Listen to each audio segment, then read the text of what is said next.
If you're a comedian, joke stealing is probably the worst thing that you can be accused of doing. And now being accused of doing just that is Conan O'Brien. And he will actually have to have his day in court. A US District Court Judge, Janice Sammartino, recently refused to toss out an unusual lawsuit accusing late night host Conan O'Brien and his writing staff of stealing jokes from a professional joke writer's blog and Twitter feed, claiming some were entitled to, quote, thin copyright protection. The writer in question is Robert Alex Caseberg, a writer who has penned more than 1,000 jokes for Jay Leno, has accused O'Brien of telling 5 of his jokes in his monologue on Conan on TBS. Caseberg said he wrote and posted the jokes online between December 2nd, 2014 and June 9th, 2015. We're gonna read you a few of these jokes, so just bear in mind they're very dated. This is from 2015 humor. So Caseberg said he reached out to O'Brien's writing team but was rebuked. He then filed suit against O'Brien, his writing staff, Turner Broadcasting and Time Warner in July 2015. O'Brien and the other parties denied any joke theft and requested that the case be dismissed.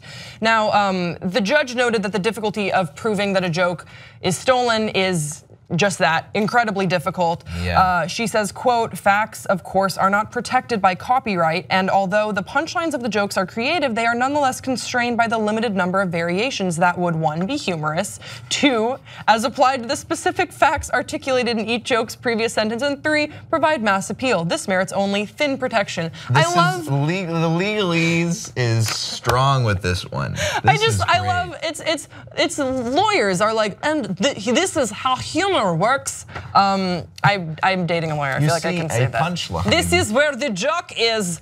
Why is your lawyer German? It's Borat. Are all lawyers if Borat German? practiced law. Oh, okay. So here are some of the jokes in question. I'm gonna say them, and then you guys can let us know in the comment section below. Jay, you also, if you think there's some sort of some theft going on here. Caseberg says, Tom Brady said he wants to give his MVP truck to the man who won the game for the Patriots. So enjoy that truck, Pete Carroll.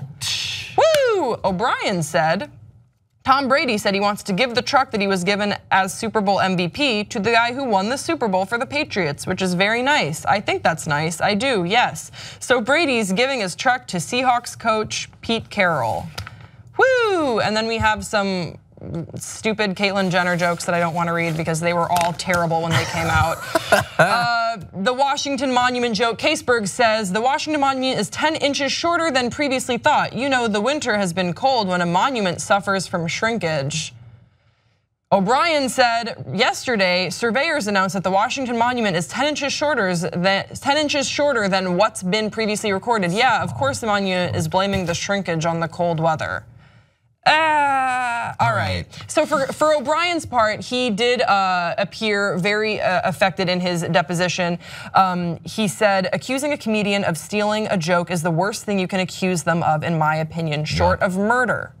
I think it's absolutely terrible. Absolutely. So Jay, God, joke stealing and the YouTube videos that it spawns is something that definitely is plaguing the comedy community. I feel especially of late because you can really dig back into the archives. Oh yeah, you can go through you can find all kinds of old clips. But no one, everything's online. I don't think I know of a case that has filed suit and really pushed this as far as this can go. Usually it's sort of a beef online. You don't get lawyers involved. Right. So why is this case different? Why is he getting legal action? Well, I think the biggest distinction between this case and the kinds of things that we see in just your straight up YouTube video comment section is that there's a guy here who feels like he has been disenfranchised isn't exactly the right word, but he feels like money has been taken out of his pocket because the Conan staff used jokes that were similar to his, and he got no payment for writing jokes that were used sort of, but not really. Giving away his jokes for free on his blog and on Twitter. Yeah, exactly. So I think those jokes it's parallel thinking. That's a thing that comes up a lot in comedy circles as far as joke stealing or joke theft. For the most part, there's no theft involved, it's parallel thinking, for the most part. There are certain instances of actual legitimate joke theft, and there are certain things that are maybe joke theft, maybe not. And then there's certain things that are probably just outright, look, it's like the lawyer said, there's only certain ways that you can say something that's gonna be funny. Right, and also you I think that this is that, I think this is one of those instances. Because the thing is, look, if you look at those jokes, the ones that the guy wrote versus the ones that were actually said on television. The ones that were said on television, a little bit more long-winded. They're designed as a monologue, which you get a little bit more leeway in terms of your word count. The ones that were written down, tight, designed for Twitter, designed for the internet, where everything is short and you gotta get it out real quick. This, I don't think is an instance where there's actual joke theft going on. I think this guy just wants to get some kind of money out of Turner and Conan. I think he might feel wronged, but I agree with you in that this is obviously not joke theft because these jokes are too timely. He's in every case, so he feels that 5 jokes were stolen. They threw out 2, the court did, so now he's just fighting for these 3. I'm not sure how profitable these jokes in the monologue really were. I'd be interested to see exactly what they want to settle for. In any case, these are jokes that were of the time. I probably read them back to you now and you were like, oh, Pete Carroll, oh yeah, Tom Brady, okay, it's coming back to me now. It's just, something happened in the world and there was a pretty obvious punchline. It's borderline hacky. It's just sort of, it was an obvious joke. It's not an original premise that he presented that was then stolen from him. Yeah, it's not like, I remember back in the day when I was first getting started as a stand-up, one of my biggest comedic influences, and one of the guys who I love, to death, Patton Oswalt. There was a guy who did a commencement speech. He was a valedictorian of his class and he did his commencement speech at college. And he basically lifted giant chunks of it from Patton Oswalt's stand-up. And he got run through the ringer. And Patton got him and a whole bunch of people are like, that's Patton Oswalt's material, you're stealing that material. And that's an obvious case because it's someone deliberately taking actual material from a stand-up comedian that is word for word from their act. That is joke theft, outright joke theft. Right. There's so many instances of comedians, and that's the thing about stand-up as an art form, there's a lot of accusations that kind of get mired around, especially these days. Back in the day, it was like Dennis Leary and Bill Hicks. These days, it's kind of like Amy Schumer and some other, and is she pulling from other people? Or Dane Cook and Louis C.K. back in like the early 2000s. There's all kinds of like, we don't know whether they're actually taking the material or not. We don't know whether or not this is actual theft or if it's parallel thinking. Who's to say? I think in a situation like this though, where it's someone who is a professional joke writer, and I don't know, I looked up this guy, I couldn't find any IMDb credits. I couldn't find a page for him that showed that he was on the writing staff. He has written thousands of jokes for Jay Leno, according to him. According to him. It's easy, look, we live in a day and age where you can put anything you want on the internet and you can put anything you want on a resume and hope that it gets believed. And it sounds like this guy is getting a lot of credence from putting the fact that he is a professional joke writer when who knows what his actual credentials are. Right. I think that at the end of the day, as someone who, I try and make timely jokes from time to time. I'm not the best at it. That's why I don't do it all the time. But I think, how many times can I say time in this? I want to see you do more. 8. So I think it's time to discuss how many times you can actually get away with writing something that is a timely joke. A writing joke that's a current event joke and not having something be similar. And not someone else say the same thing. Go look on Twitter next time there's a trending topic and see how many different permutations of any given joke there are.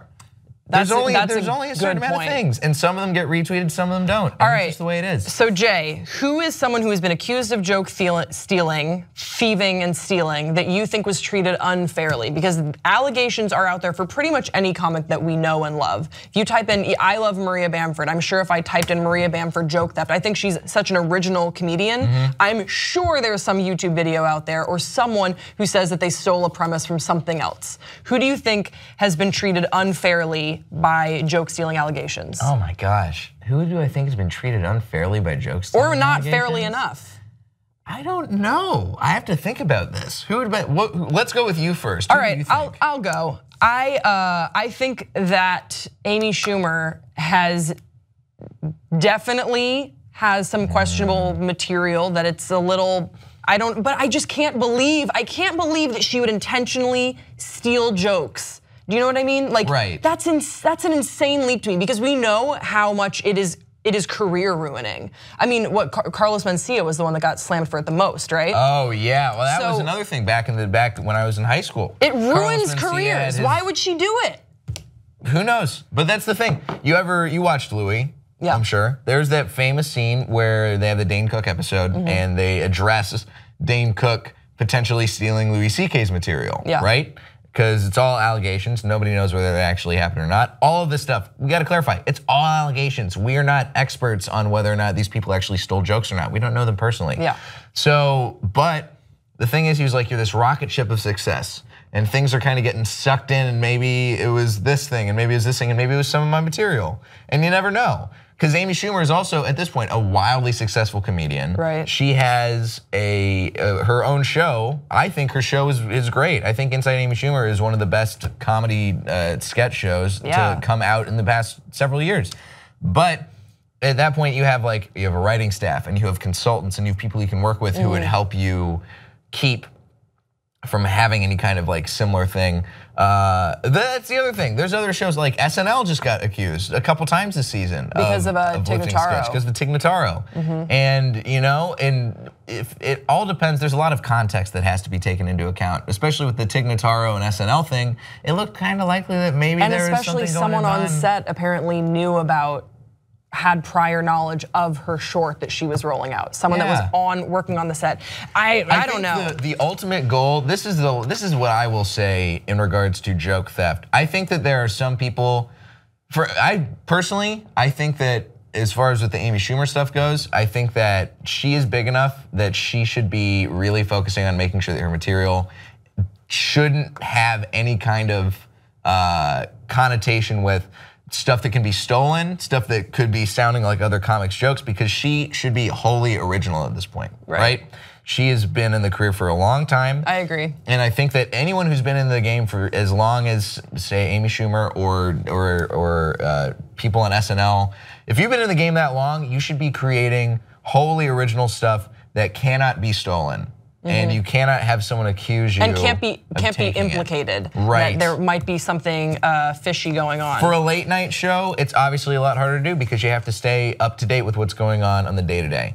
But I think for stand-ups, the easiest way to not be accused of joke theft is to just be as original as you can and stick to your own story. Go with what you know, write from the heart, write from what comes inside of you. Yes, guys, write from what comes inside of you in the comment section below. It's time. Don't forget to subscribe to this channel, and we will see you next time on Pop Trigger.